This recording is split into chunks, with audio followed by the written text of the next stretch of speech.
Hello বন্ধুরা, আজকে তোমাদেরকে দেখাবো হুগলি জেলার বরকা বাবার মাজার। এই মাজার যেতে গেলে তারকেশ্বর থেকে নেমে টোটোয় চড়ে যেতে হবে মাঠপুর বলে একটা গ্রামে। এই গ্রামে নেমেই মাঠের মধ্যে বরকা বাবার মাজার। দেখো এইখানে আমরা এসেছি। এই চারিদিকে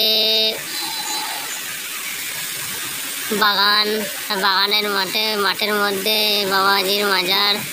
তো মাজারে যাওয়ার জন্য এই যে রাস্তায় ঢালাই করার ব্যবস্থা আছে। মাজার পর্যন্ত রওজা পর্যন্ত পুরা ঢালাই করা আছে। আর সামনেই দেখতে পাচ্ছ একটা পুকুরের ঘাট। ওখানে এটা হচ্ছে পীর পুকুর।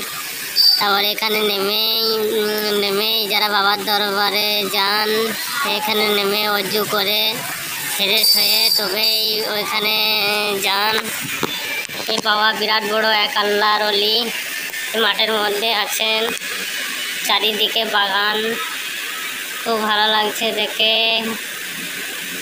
চারিদিকে বন জঙ্গলের মতন লাগছে দেখে সব, কিন্তু গাছপালা খুব দেখে ভালো লাগছে।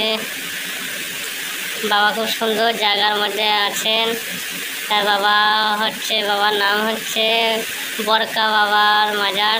এই মাজার পর্যন্ত এসেছি আমরা, কিন্তু মাজারের ভিতরে ঢোকা এখানে বারণ আছে, সবারই ভিতরে ঢোকা যায় না।